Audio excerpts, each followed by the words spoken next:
Hey guys, welcome to Cars with Cocktails, a show that Charles and I have together.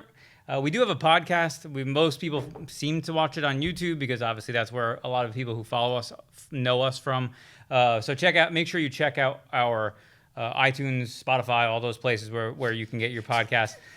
Charles, of course, is making a mess as always. That is the standard while we're podcasting. That's how I roll. I was not prepared for how much of a mess Charles is making. No, you. I do a good job hiding it at my house, I guess. Now it's too open in the public. So we're taking questions. So normally our podcast, we usually kind of have every episode we have a new drink, and then we talk about whatever subject kind of comes along with us as we go. Today we're going to be trying something a little bit different where we do the live. We kind of engage with you guys live while we go. So I'm going to give my phone to Charles now that he's made a drink. Excellent. And we're going to roll. We are drinking Screwball whiskey. I think it's something I don't remember what it was called. Like peanut butter or something? This is Screwball whiskey. It's peanut butter whiskey with club soda. I forget the name of the drink. I would have that information if I had my phone, but I don't. Charles has it. So this is a disaster. How is it that like we are at our own separate spaces and have like this technology hiccup that we always have with just terrible video recordings, and we seem to manage to make that work better than live, literally sitting in person. Socially distanced, however far that needs to be apart. Let's get into it. Even this is some kind of peanut butter whiskey. Yeah. How is it? I think it's not bad. Yeah. The experience that we had was old fashioned previously, which was Screwball whiskey with regular whiskey. Yeah. And I found that to be very unpleasant. Yeah, not my favorite. This is okay to me. All right, these questions are rolling in. We're going to do our best to answer these questions for you, so I'm going to tell Paul what the question is. Let's start off with this one, which I absolutely love, and we could spend a whole show on it, but we're going to hit it quick. This is from Adam at BAW. I'd love to hear your thoughts on flat rate versus hourly. As a tech, presumably. Just in general, no specifications. This comes at it from like 4 different sides, so let's hit that technician one first. So generally, I think there's not a lot of better ways to have a technician paid, frankly, because as a technician, you know this as well as I do, people have a variety of abilities in terms of how productive they can be. Right. And the reality is, and especially when it comes from the shop and or customer's perspective, paying somebody an open-ended amount of time to do something is not acceptable, and you have to have some sort of limit. Otherwise, there's no incentive to not just drag your heels on every job you do. Now, in theory, if everything was created equal, all talent level, everything else was created equal, you wouldn't need flat rate because you would just say, hey, just make sure you're doing a good job and it'll all come out in the wash. I just don't think in reality that it works that way. It boils down to this. I actually am very much for a pay based on not only merit, your ability, your productivity, all that to me plays into how much money you make, right? If there was no flat rate and you just got paid $15 an hour to punch the clock and the guy next to you slacked off all day and got paid $15 an hour, you'd be pretty pissed off about that. At least I know I would, right? It's not perfect. There's a lot of things wrong with it. The places where it becomes the most detrimental, I guess is the right word, are in shops that are ran like shit. I mean, flat out. They allow corner cutting. They allow bad incentives for people to do the wrong thing. There's a lot of that. And frankly, as somebody who's managed people on different types of pay plans in my life, it's just a new management problem. Right. Is if you had a hourly based system, now you're trying to manage productivity and trying to motivate people to even get stuff done. Right, with no incentive. With no incentive whatsoever. Anything more than literally the bare minimum. The response that I get from people on that is, well, if they're not cutting it, just fire him. I mean, come on, you can't do that because you'll never find anyone to work for you. And frankly, when you employ people, I mean, the reality of everything and every place of business and every employee is not everybody's an A player. Right. I mean, the reality is there are different tiers of people in terms of their ability and their experience, and sometimes it has to do with how long they've been doing something, or sometimes it's just their personal capability. Right. But regardless of which one it is, they're an A player and a C player. You could say, oh, they just get paid different. Well, what about when one of them is 10 times more efficient than the other one?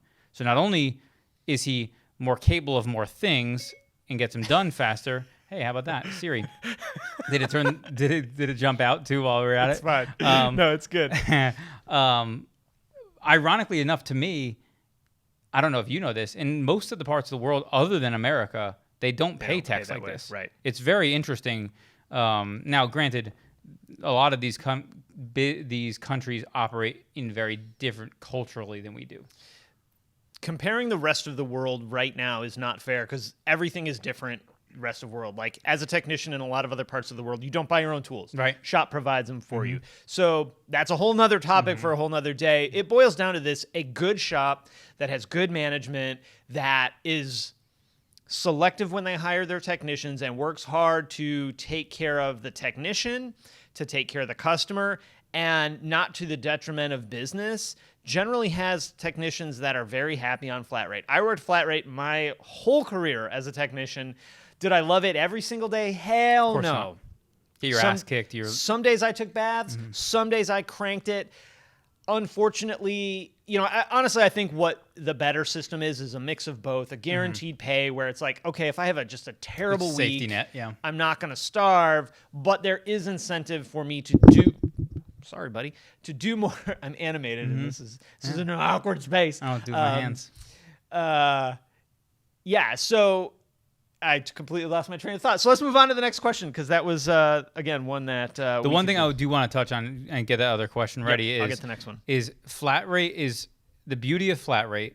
There's plenty of downsides to it, but you don't have a cap in terms of how much money you can make as a person, right? So if you want to raise or if you need to make more money because of a personal situation in your life, now you can work. The shop doesn't give a shit how many hours you work. Come you in can on work your as day off. many out, come on your day off, work as many hours as you want, and the sky's the limit in terms of how much you can make. Absolutely. Which is a huge difference than somebody who works a salary job and pretty much what you make is what you make. Yeah. And that's it. Yeah, and on a salary to me is the worst way to get paid because it doesn't matter if you work 40 hours a week or 80 hours a week or 112 hours a week. You make the same amount for that week.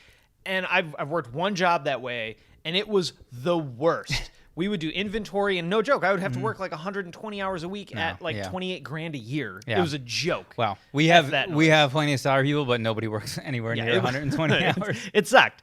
All right, let's move on. Next question is from Speeder Matt FF. Sorry if I mess your Instagram names up too, y'all. Like, apologies just in advance. I will do it. That's how I roll. What is the best Mark 7 TDI mod that won't void the Dieselgate warranty?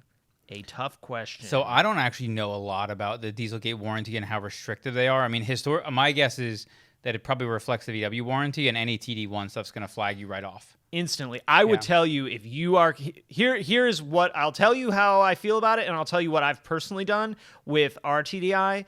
My wife primarily drives, but it's obviously my car too, a 2015 Touareg that is a post-Dieselgate repaired vehicle.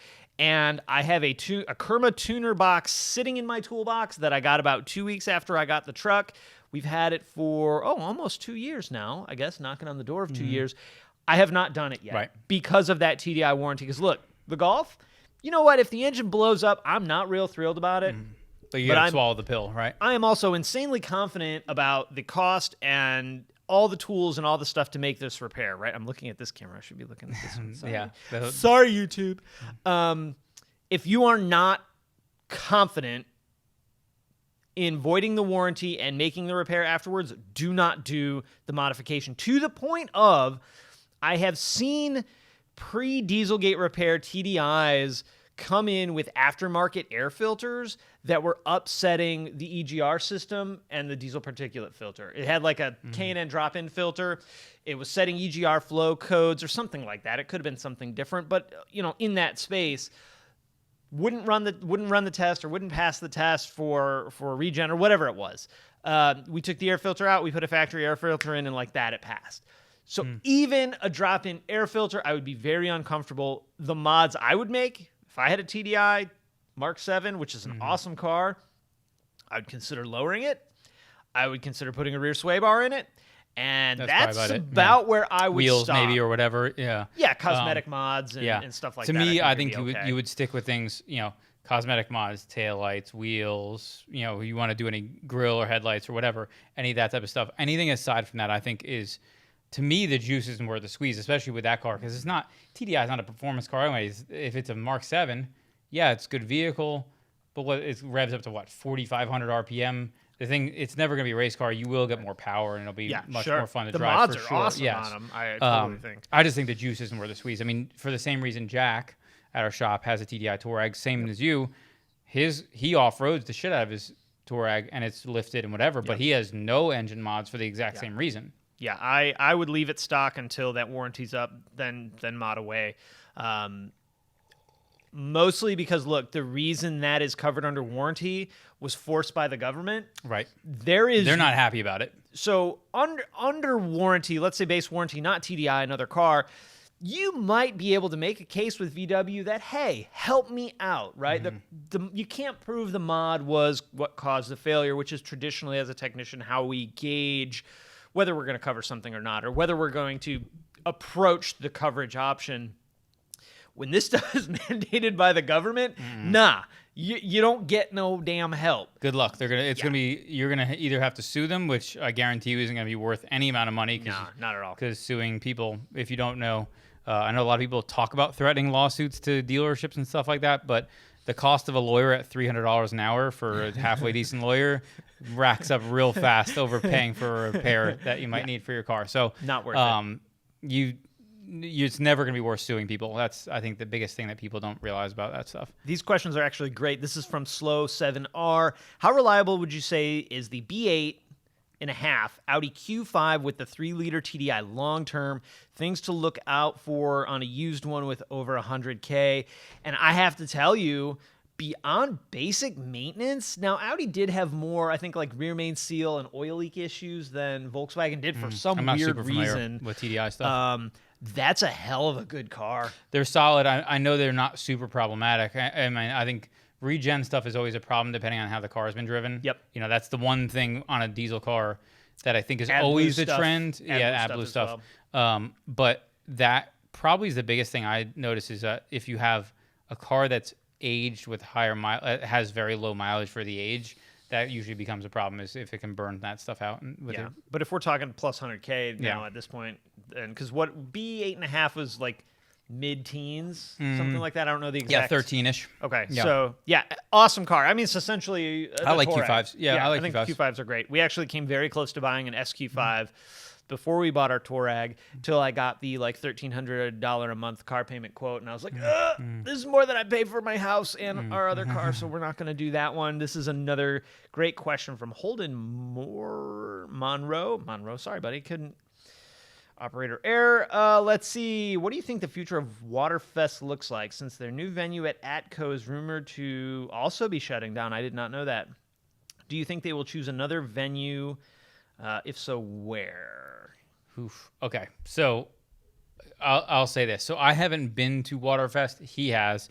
I haven't been to Waterfest in probably nearly a decade or more. I don't even know the last time I was there. I'm from New Jersey, born and raised. I was when I first got into the playground is where he spent most of his days. Yeah. Chilling out. No, we're not gonna do that. Say that without we're not gonna do that. The song? It's not TikTok. So, I went to a lot of the Waterfest in the beginning. The dynamic has changed, and I think the problem with Waterfest is it becomes, as time goes by, and we did a podcast episode talking about this. Yeah, is that shows are just not becoming financially viable for the people putting them on. Yep. And even more so with Waterfest, I think, because they were always hoping to keep the track component to it. Yeah, which is huge. I mean, to me, so I've only been to Waterfest once, and talk about a miserable ass place to be in the middle of summer. July. Yeah. It was awful. It was like 100 billion degrees. Terrible environment. On the pavement, yeah. Just the worst. It was the hottest I've been all year, I think, or maybe this was last year, obviously. 2 years ago, yeah. Without the extra component, it just becomes a swap meet. And, like, do we need, like, To me, the problem with Waterfest and what it was historically was it was a place where people would go, especially being in the tri-state area. It's a heavy VW and Audi community in that area. And people would go there with the intention of seeing the vendors, buying stuff, blah, blah, all that stuff. And then eventually, as the internet kind of ate up more and more of the e-commerce purchasing related to automotive parts, it became less and less of that. And now it's kind of morphed into some weird version of itself. And I don't even know how long it will look like the show it historically has looked like. So maybe it may just become a typical show kind of show instead, because my guess is I don't know the organizers very well. I don't know them at all. I knew them tangentially through other people, and I assume they're probably trying to keep it as in a track. And I know it was their bread and butter. Little background about the people who started Waterfest is they also owned a VW Audi shop/parts place. Interesting. That out of Muncie, somewhere in New York, is called Rapid Parts. And eventually, what happened is as Waterfest grew, it started taking up more and more of their attention, and eventually they stepped away. They sold the business and then just did Waterfest exclusively, I believe. Wow. So obviously that I don't know what that means for what their vision looks like for the future or whatever, but I think it's a challenge for sure. Yeah, I think going forward, not only in the climate of where we are with car shows pre-pandemic or what pre all of what has happened this year, I think it was a challenging kind of dark road anyway, until you get into events like Wookiees in the Woods, which I'll just be blunt. I'm 100% biased on it because I took all the ice. I'm sorry. Right. I'm 100% biased on it because things like that are so much different and better in my opinion, because you don't just go look at 100 cars and then just stand there all day. It's a much more of like a community organizing event. To me, without another component other than walking around looking at cars, it becomes very challenging. You don't have those deep, awesome sales that you used to 5 years ago even. Look back at the last couple of SOWO shows where vendors would come in and you could get a tune for like 60% off or some crazy stuff like that. Or you could just go get it right there, right? I'm at the thing. I could get my tune. You could get your coilovers installed. I think the first year I went to Helen. So they were doing APR was doing installs. It was APR was doing installs and exhausts. It was and all super kinds cool. of cool like that. Mm-hmm. And now that stuff's not happening. I will say though, I hope y'all have been saving your pickles this year, because I think the season of Black Friday is going to be much longer and really, really good. I assume it's going to be pretty wild. I mean, we're obviously gearing up for that as we speak. I think shows are going to become a different challenge, and I don't know how financially viable they're going to be for the people who are throwing them. Just for context, we've done shows and went to them. Excuse if you can see how dirty my clothes are. We were actually just rebuilding a VR6. So we've been rebuilding a VR6. That's real dirt. I got a tiny spot right here. Clearly, Paul was doing all the work. This is real life work. This is evidence that I've done something. Like front and center. Is it really? No, it's not bad at all. It's not bad at all. Yeah. So I just wonder how financially viable shows are going to be going forward, and I think what may end up happening is they'll shift to pay to attend, where they weren't historically, because people who are vendors like us would do that, but it's so not financially viable. You're talking about losing thousands of dollars to go to a show, not because you're not really selling a product. Generally, you're doing it for engagement, but then not even getting good engagement. So it's going to become a shift away from shows. I think there'll be a pay to play type thing. And I am okay with that. Yeah. There are events that I like enough that I want them. My mindset is if I like the event enough that I would want to, like, while I'm there, your wife's calling you, by the way, you want me to decline that? Yeah. Sorry, honey. You can do that. If while I am at the show, I say I'm coming next year, no doubt, I'm also willing to pay for that. Mm-hmm. That means I'm willing to throw $20. You paid $20 to get into the dang VW swap meet at the state fairgrounds. Yes. And that's like, it's cool. It's just not my thing, right? I'm not an air-cooled guy so much, but I'm also willing to pay that. So yeah, on that, there's a follow-up question from Broomhilda. That's funny. I like that. About what components a perfect car show would have. And I think that's a very easy question for me. I want some sort of driving event evolved around it. This is why we tried so hard, talk about a fail city. We tried so hard to do this year around Wookiees in the Woods and Alpine Volksfair or Vagfair. I forget which one they changed it from to do a rally where we had kind of this exclusive thing, 10 or 15 people. That was a paid thing like you talked about. Killer return on your investment, if I might add. Yeah, but that's what our goal was, right? So I think driving events are cool. I think, but the problem I think with car shows is, as we talked about in that other episode, is just having a place where you go and look at a bunch of cars and whatever. Eventually it becomes boring and there's nothing else to do. Now, again, I think that's why the guys from Waterfest try to keep the racing component involved with it, so you can go watch drag racing or go watch whatever, circuit course or whatever. But I just don't think that's enough quite for it, and I don't know if the fucking heat is worth That's a huge turnoff for me. But look, it's 98 degrees. I want something to do. I want to be able to get my car in and out easily, unless it's in a booth. Like, I don't want to go to a show 7 hours, for the show, walk around for 7 hours because I can't get my car out. There's nothing but greasy, gross food. There's like, I want to be able to. I want to feel comfortable if I want to bring my family. Odds are I won't, but I want the option to. And I think if you could find a venue to do that with something else to do in the area, that's why Sowo and when they moved over to Savannah was cool, because like Savannah's cool. And if I wanted to bring my family, the family could hang in Savannah for the day. We could do our car show thing. They can go to the beach, whatever. Yeah. So when you have stuff like that, I think it helps. I think it lends. But it's hard to get it right. Most people, I think, they do not. They completely downplay. Everybody kind of poo-poos the idea of like, this show sucks, that show sucks, whatever. Like, I do not pretend that putting on a car show is an easy thing and getting a good engagement. I think the only reason why things like Wookiees, and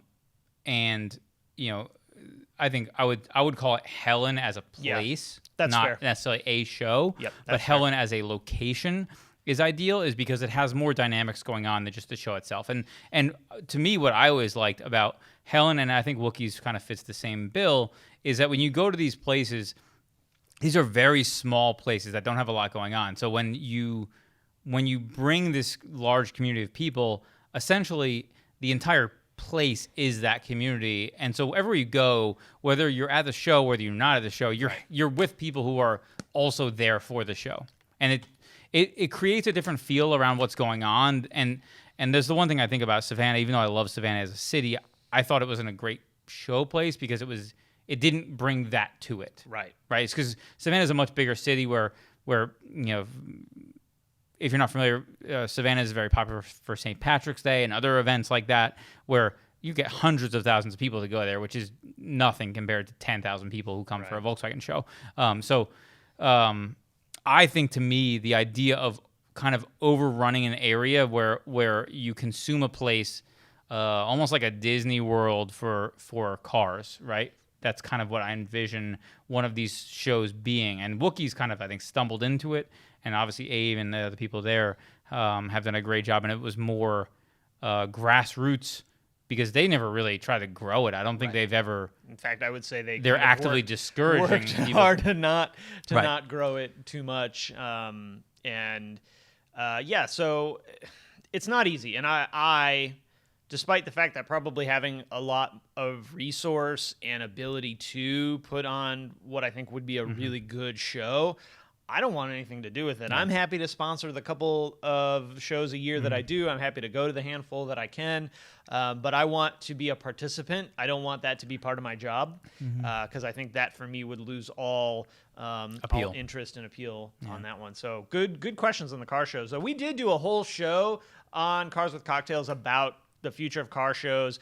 If you guys want to check that out, I think that's probably just an expansion of sort of the brief version that we've talked about here. So next up, Michael asked, do Mark 6 Jettas have wheel bearing problems? And then I saw in the comments, someone else said, all generations have wheel bearing problems. Most and of them have wheel bearing problems. Yeah. The great thing about, the thing I they love bolt in, about the Mark 6, as they bolt in, it's like 10 bolts, and it's super easy, unless those really shallow triple squares that actually hold the bearing assembly in, those fail or strip out. Those are common. We have a DIY on that on Mark 5 GTI, and then I did one on the All Track as well. So we have two different wheel bearing DIYs. They're not particularly difficult, so if you need those, check them out.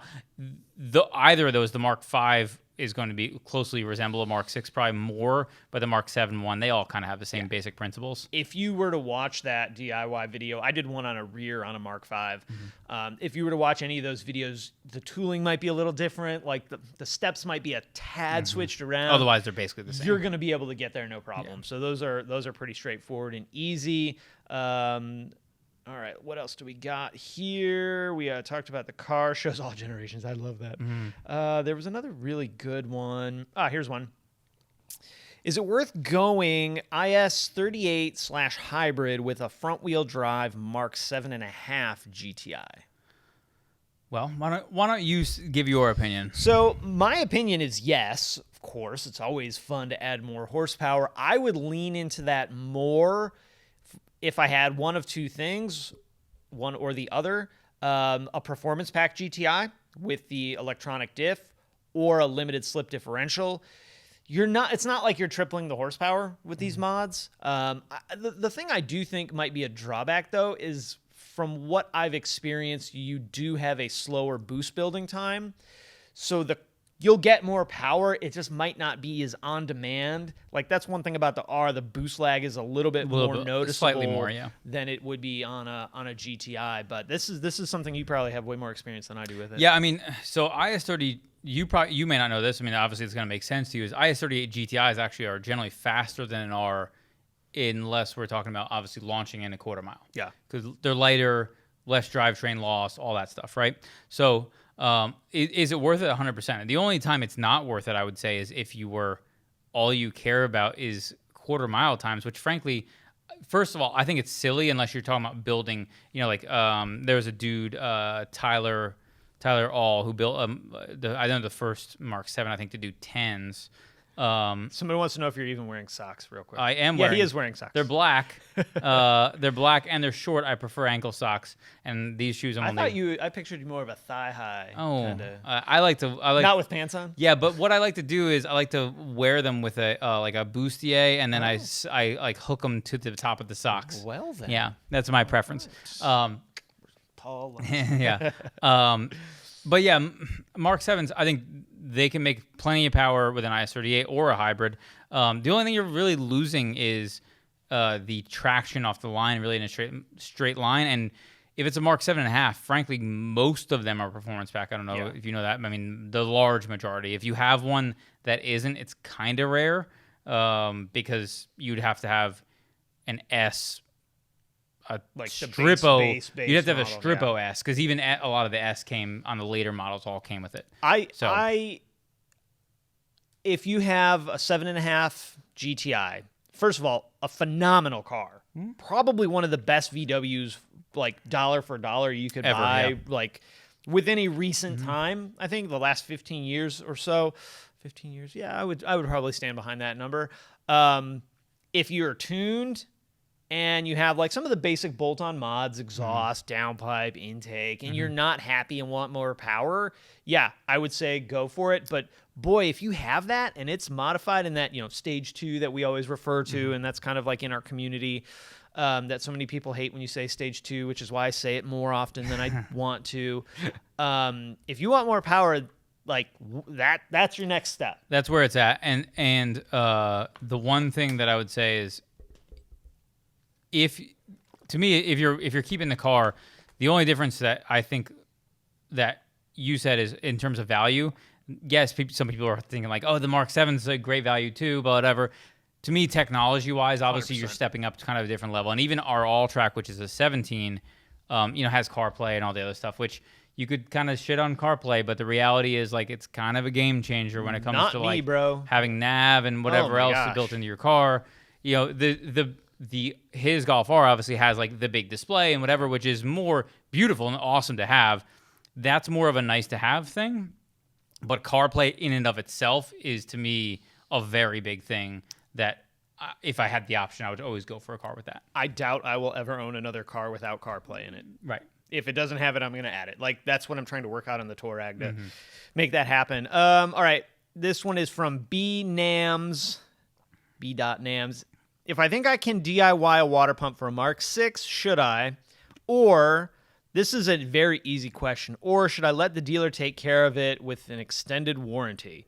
Bro, why would you do it yourself if you could get it done for free? Now, if you have a really shit dealership near you, you can go somewhere else. Yeah, unless you have a CPO warranty from VW directly, you can go to any shop. Our shop does, our service advisor, John, came from a dealer. He has a lot of familiarity working with extended warranties. We do extended warranty work all the time. So the only time you might have an issue, so if you're CPO, you probably have the $50 deductible, which worth it. Pay the $50. The part's more than $50 anyway. There are some dealers that sold an extended warranty that if you were within like 150 miles, you had to take it back to that dealer period for coverage, or you had to pay like $150 to not take it to that dealer. I would take it to the dealer, get it done. Look, if they F it up, they're on the hook. I forgot we're on the podcast. If they fuck it up, they're going to have to fix it. If plain and simple, don't pay for it if you don't have to. Yeah, I would definitely not pay for it if you don't have to. The one thing also about CPO or extended warranties, not CPO, is also another thing about those extended warranties. You can come to a shop like ours. They'll allow us the amount of money for the factory part, and you can get the aluminum version for the same price or whatever, and now get an aluminum version on your car instead of the factory one. So there's a lot of options that I would look into before I would want to. Yeah. Even me, like if I don't have to buy the part and do it myself, unless I'm doing it for you guys and like one of us is making a video for it, I'm gonna let. Just to be clear, if we don't have to work on cars, we never work on cars. For me, I only work on cars when you see any video you've seen of me working on a car is the only time I'm probably working on cars. 99% of the time. This is the most dirty Paul's gotten in probably 17 years. I'm gonna guess. Basically, yes. I'm only a pretend technician. I'm not a real technician. Jay, what up, dude? All right. This is another one from Holden Monroe. This is a really good question too. And someone asked earlier, I'm going to get to your question in a second, Holden. Someone asked earlier about our thoughts on the Mark 8. So we can hit it quick. We did a show the day they dropped it, which was not particularly good. We weren't very concise, I think. And I think part of that was because there was so little information about it. I have followed that up with a video on my channel that I was able to speak with one of the VW Golf product managers and got some really great insight on the car from her. I would check that out for a lot more in-depth than I think I'm prepared to go right now. Also, keep in mind, a lot of the information on the R is not yet available. So if you want to know whether it's got direct injection or whether it's going to have this or whether it's going to be that, what a MQB 37W actually means, we don't actually know yet. So I know there was a ton of buzz around it. Hang tight. As soon as I know more information or as soon as Paul knows more info, we will get to you guys and let you know what's up. But kind of circling to that with Holden's question, any thoughts on VW moving the GTI and the R manufacturing back to Germany again? Any expectations on what that will mean? I think it's a good thing personally. What do you think? I made a video many years ago now. We were just talking about that earlier. We talked about this earlier. I think manufacturing has not particularly a lot to do with how good a car is. A lot of times manufacturing is more about QC, quality control, than it is about the process of it itself. And frankly, 99% of the time when it comes to manufacturing, you're talking about parts being installed in a car. And so what I always see, and I know because we made a video that has a few 100,000 views or whatever, I see comments on that like, oh, my X failed at this mileage. And the reality is, that's the part that failed. It just happened to be bolted on. It just happened to be bolted on in Mexico or in Brazil or in Germany or whatever. And I think there's a lot of confirmation bias to people who think that the German car is better. They ignore that stuff, and people who think that their car being Mexican is worse is a problem. And the reality is that most of these cars, and I can tell you from a parts perspective, is all they do is take all the parts from all the different vendors that they come from, they compile them in one place, and then they put the shit together. And so where they put the shit together has no bearing whether this fucking part fails. Yeah. And I think people get confused by that. Well, like I get why though. I get why. I totally get they why. don't get the whole kind of ecosystem and the whole process of it. So here's kind of like my 2 or 3 pronged approach to that. From an enthusiast standpoint, and purely for the fact of you're driving a German car built in Germany, I think that's cool. I get why people like it. It's got a cool factor to it, and I enjoy that. Hey, it's a German car built in Germany. Awesome, love it. I like that my R's built in Germany. I am happy they're moving that production back to Germany. However, kind of piggybacking on what Paul said, that does not matter nearly as much as we think. I can remember throughout my career, one of the very few pattern failures that I saw that you could point directly to the place that the car was built was when the newest generation Beetle came out. So like 12, I think, model year 12. Yeah. When those Beetles came out, they had all kinds of jacked up window problems. Like windows wouldn't roll down, they wouldn't roll up, they would drop by themselves. They were just a mess. Convertible?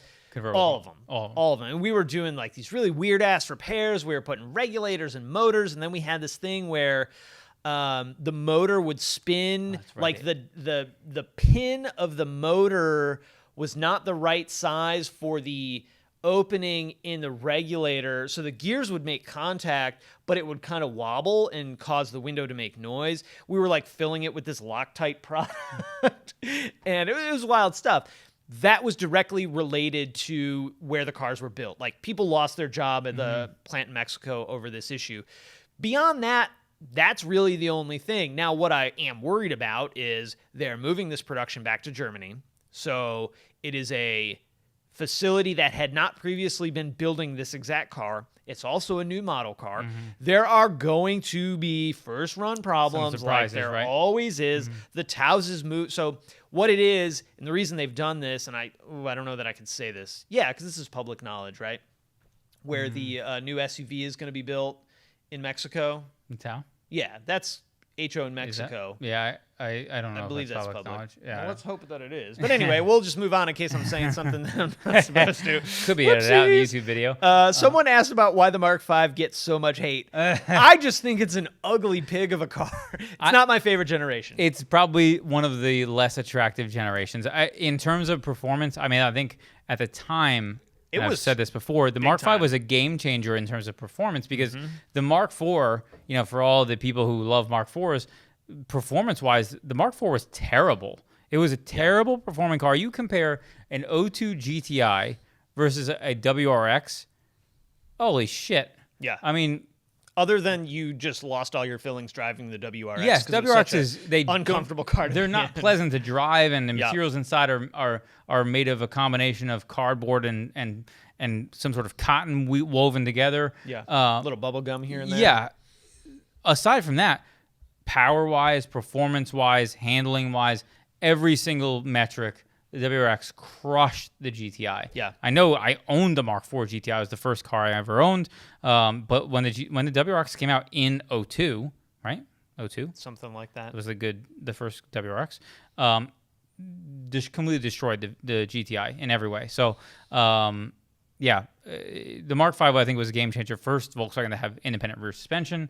But also, if we look back in history now, it's not very kind to look at a 2-liter Mark V and you look at a 2-liter Mark VII. Yeah. You tune them both. One has 300 horsepower. The other one has, 2... 50. But you saw that same, like that leap forward was similar to Mark IV to Mark V, because you would get 5 horsepower out of tuning a Mark V or Mark IV, excuse me. Yeah, a little 10. more than that, 30 I think or so for Just 180. off software For on a 180. Yeah. That sounds way high. They were all right. VR6 is obviously VR6 not is so much. Not so much. The W12, we need the W12. The W12 was awesome. I've worked on a handful of them. It was a cool car. You could literally almost watch the fuel gauge drop when you mash the pedal. The pedal here. I'm going back and looking We through don't have too some many of our W12 questions. Phaetons in general that exist still. I mean, frankly, a Phaeton is, you can go buy a Phaeton for like $6,000. Yeah. It's just a matter of whether you have the stomach to actually go for it. I mean, we had a car. We actually currently have a V10 TDI at our shop, and that's a car. I made a TikTok video about it, and kind of talking about the V10 TDI and what it cost. Yeah. For today's inflation numbers, a V10 TDI would cost roughly around $93,000 for a standard production V10 TDI of what most people would buy. And frankly, that's an expensive ass SUV. Now it was badass for its time, but let's be honest, not a lot of people are willing to stomach it. And now if you're getting a used V10 TDI, again, I don't drive a V10 TDI or own a V10 TDI specifically for a reason. Do I think they're badass? Yes. Do I applaud anybody who wants to own one? Yeah. They're cool as hell. Hell yeah. They're cool as hell. But especially a tuned, you get a tuned V10 TDI, they're like 700 pound-feet of torque or something like that. That's insane. But I also don't want the pounding they give you in your wallet. The place where people get tripped up on that kind of car. This happens a lot too on the Audi side with even the S4. Yeah. You're buying, an early B8 S4. It's a cool car. You're not spending a ton of money on it. You're getting it for $5,000 to $10,000. Even the V10 Touareg, you can get them around 10 to 15. 10, yeah. I would say 10. You can get a solid one. You are still fixing and maintaining a $100,000 car. Exactly. You are. The parts don't care that you only paid $4,000 for it. Yeah. So, in fact, oftentimes the less you pay, you better have a couple. You better have whatever you paid. Whatever you paid for it, $5,000, $10,000, you better have that much in the bank to start making repairs on it. What I always like to say is when you buy a $100,000 car, it doesn't get cheaper to fix. No. Regardless of what you bought it for, you bought a $100,000 car. It's just an old, shitty $100,000 car. That's the only difference. Real quick, Andrew Wojo89 wants to know when ShopDap's going to do a B5 S4 series. V5 S4 Paul series. doesn't have enough money to do a B5 S4 series. Well, here's what I say. I love the B5 S4. I do too. I think the B5 in general is an awesome generation. Especially for its time. I liked aesthetically. I liked the way they look. But God damn it, the 27T is just such a non-practical engine anymore. I agree. I applaud anybody who keeps them, but I mean why do you think a lot of these guys swap them to VR engines and make them like monster turbos? George did it. USP, some long Greek name. Sorry, George, but I'm not even going to try and murder your last name.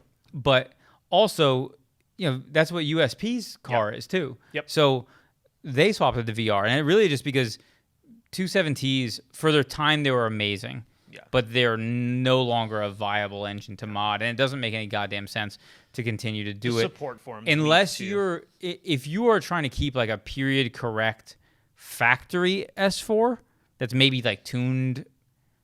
That's totally different though. That's a different thing. But if you want a car that you're modding to make like big power with, you should get rid of the engine because the cost benefit is just not there. Oh, Paul wants to know what our whiskey choice is. Oh, Screwball whiskey. Screwball's peanut butter whiskey. Yes. To the Misfits, Black Sheeps, and Screwballs. Originally, I was not a fan. I'm not a huge fan, but I don't hate it. I feel like whiskey drinkers die inside when people drink things I feel like this. whiskey. If you were a real whiskey drinker, you can be like these. You would fucking hate basic this white shit. bitches. You're like this is some sort of cotton candy whiskey bullshit. That's what I think that's what you would say. This is Nasty VR6. Good question that I know you know the answer to. Do you guys agree that you could do a cheap VR6 build? So having done I'm on my second VR6 build, which, by the way, if y'all are keeping up with this Black R32 project that I haven't talked about recently, should have turbo parts in about a week and a half, which is very exciting. Oh, I like that. Now, cheap is relative. Cheap's all relative because everybody's version of cheap is also maybe different.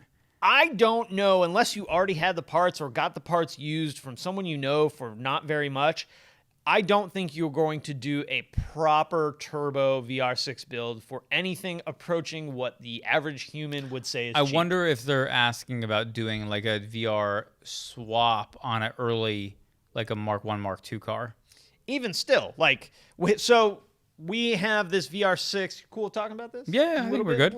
We'll drop a little nugget here.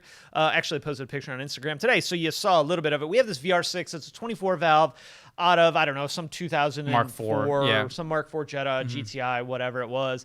And the car was very poorly maintained, clearly, based on the condition of the engine. Just rebuilding the engine to get it back to a state where I would feel confident putting it in the car, it's pretty rough, is going to cost, let's say you had to even pay someone to do it, that's $1,000, $1,500, $2,000 minimum. Yeah, probably $2,000. Probably I think $2,000 safe. So that's $2,000 in. If Plus you're buying parts, a kit, yeah.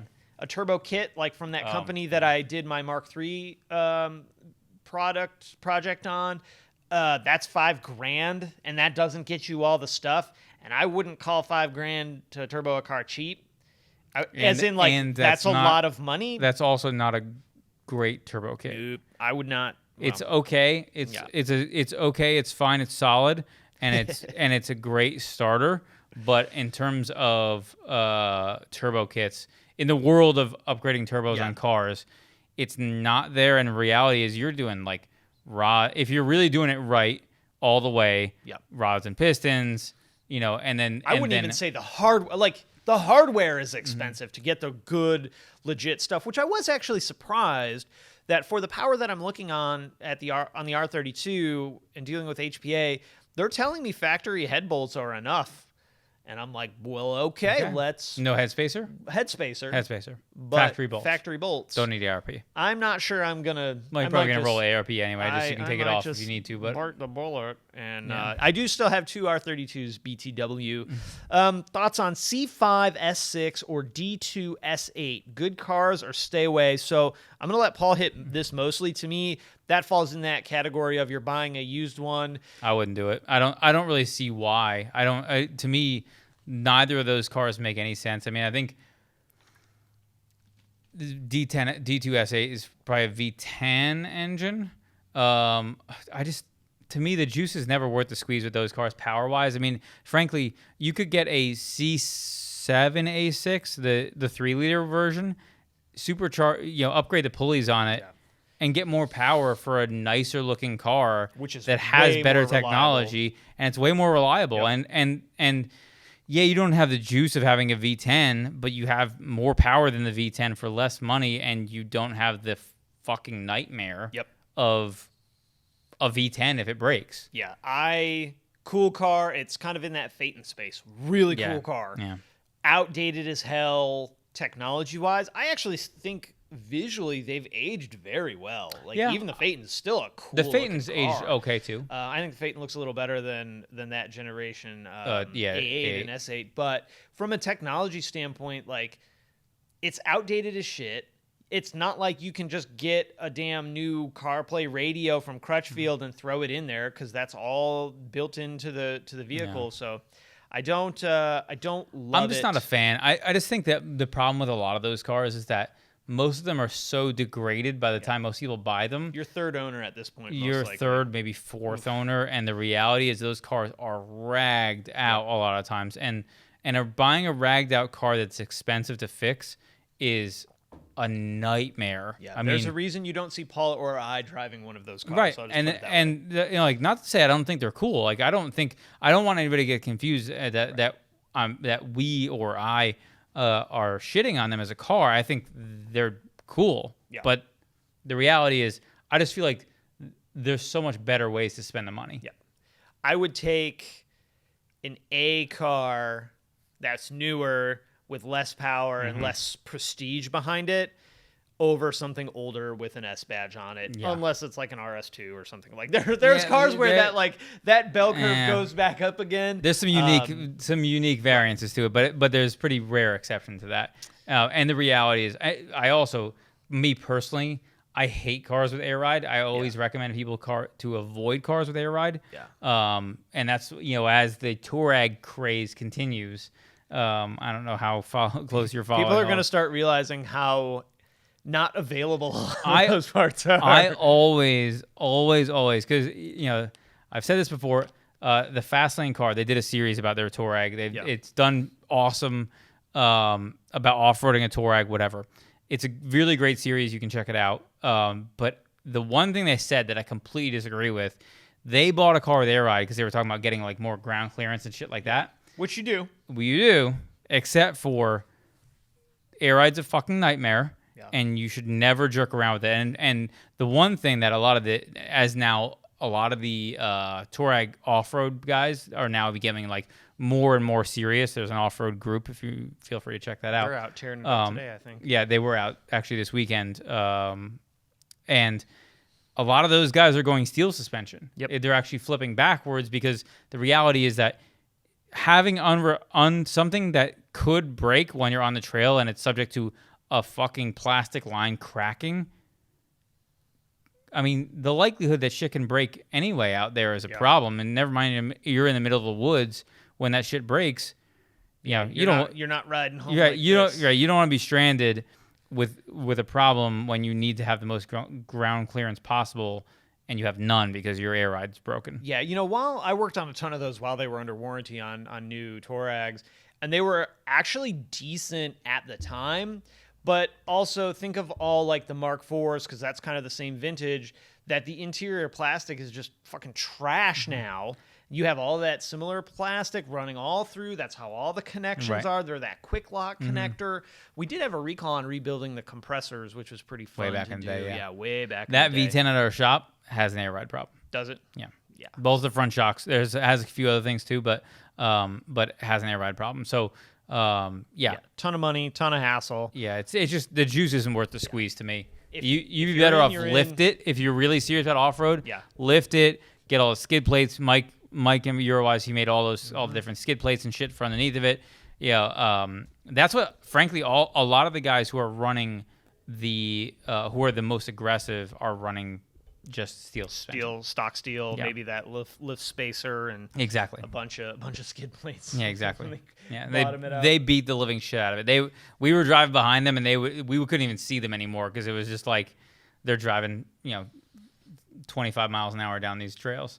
All right, so this is a question I don't know the answer to, Paul, and I'm not sure you're going to have the answer either because this is kind of a rest of world question. Okay. Can you guys discuss the difference between the Mark IV GLI VR6 2.8 and the Bora, specifically the Bora with all-wheel drive? My assumption is that it's pretty much going to be the same damn engine. I have no idea. I assume it's basically a Mark IV R32, basically. Yeah, like an R32 Jetta. R32 Jetta. I don't think it had the same 3.2 engine. But drivetrain-wise, I don't think it was very different. I doubt. I mean, that's the thing. Like, it's a Gen 1 Haldex car, yeah, just like the other ones were. The only difference would be, I guess, maybe the transmissions. Well, I couldn't even tell you if you could get a Bora in automatic. I assume you could. I don't know. But in Europe, they got DSG before we did, so the Bora may have had a DSG trans in it.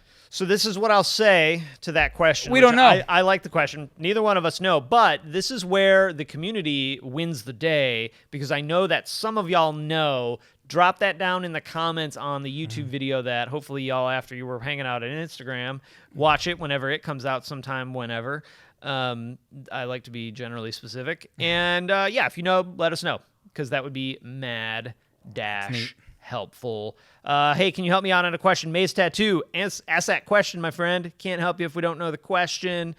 Let's see, just booping on through some of these. That VR6, I'm just like, we had to go way further in that VR6 than I planned. It's like rattling in the back of my brain.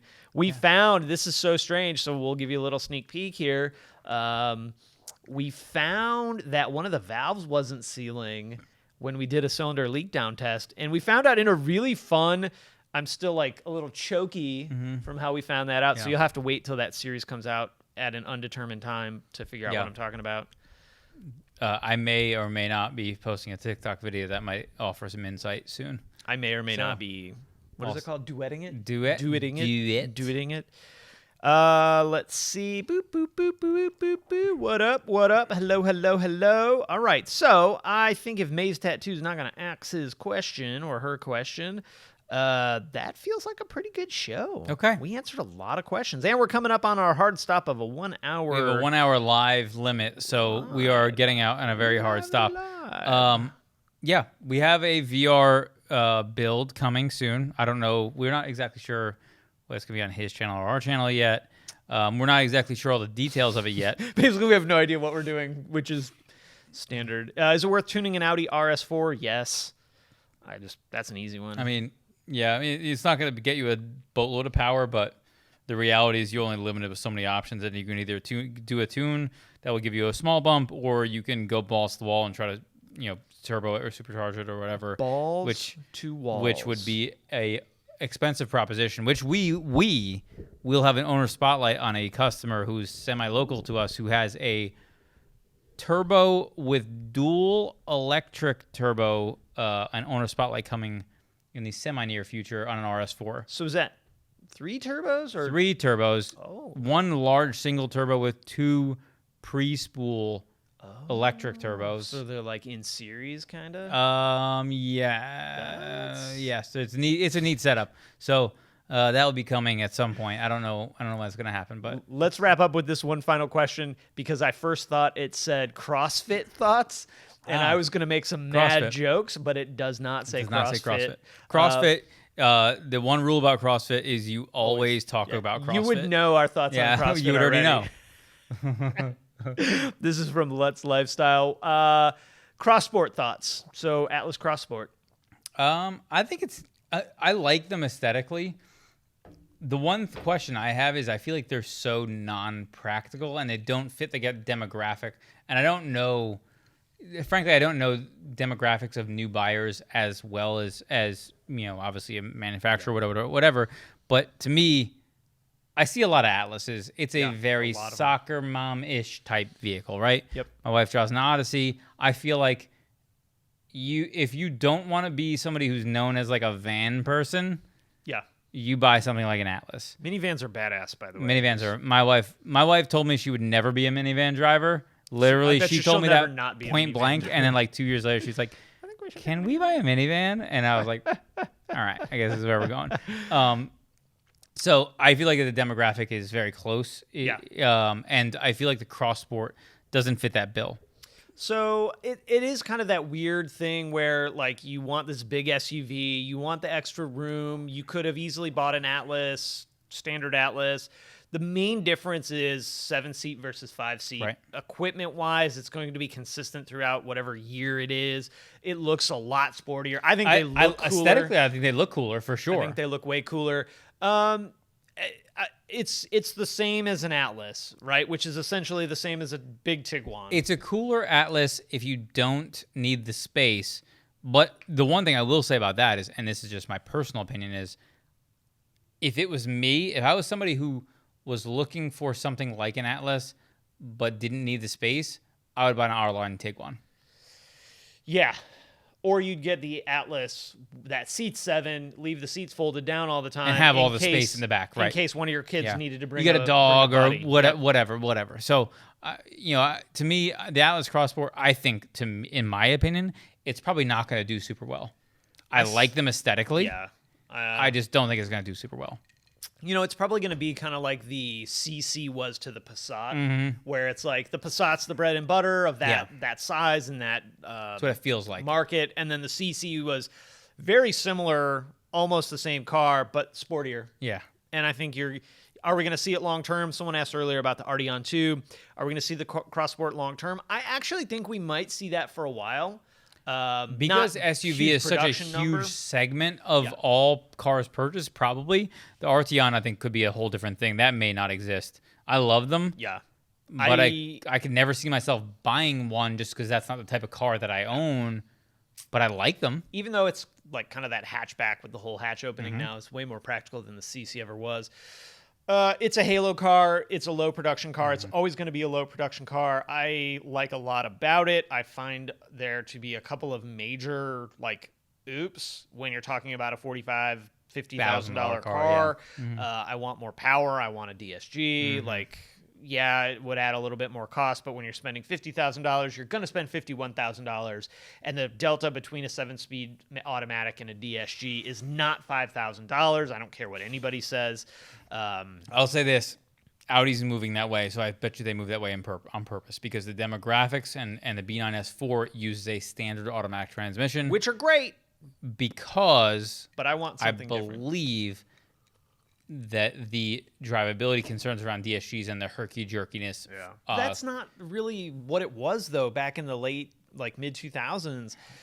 Driving 07 EOS or 08 EOS, it's terrible. Yeah, Drive one of the new 7 much speeds, better. and they're amazing. Well, yeah, I don't know. I mean, our all-track, we've beat the living shit out of it, so it may not be a one-to-one comparison, but it does have some weird takeoff things that we need to look at for some potential mech unit adaptation or transmission-related issues. Maybe both. So maybe all of the above. Either way, that we can boil it down to we are never going to get exactly what we want, so we settle for the things that are the most important and ignore the rest of it. And I do think, though, now we are at that roughly 1 hour hard stop. There was one question that I'm going to hit real quick because it's super easy. Mark IV R32 versus Mark V R32. Not even close, Mark IV. I would take a Mark IV every time. The Mark V has its place. If you want to drive an automatic, that's cool. Honestly, if you want to turbocharge one, I think that's a good spot for that. I like Mark V R32s. I think they're cool, but the reality is the interior isn't great. The Mark IV R32 is just, to me, overall better in every way. Frankly, it's a better investment if you're talking about it as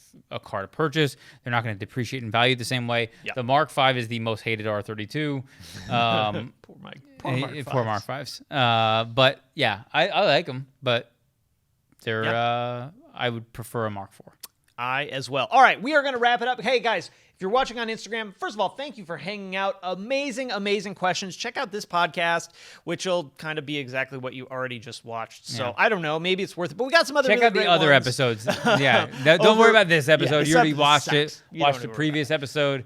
We don't normally do live. We normally kind of do it around a specific topic, but this was fun. Cars with Cocktails, roughly on Mondays, sometimes not. Most Subscribe, Mondays. And you won't have to worry about when it is because you'll get a notification. So with that, we are out. If you are watching on YouTube, thanks for hanging. As always, drop your topic ideas and drink suggestions. Description below. Not in the description because you can't do that. We have to do that. You have to put it in the comments section. But in the comments below. We don't do this for a living or anything, so no it's big not deal. important. Let's end this, and we are out. Bye. Bye.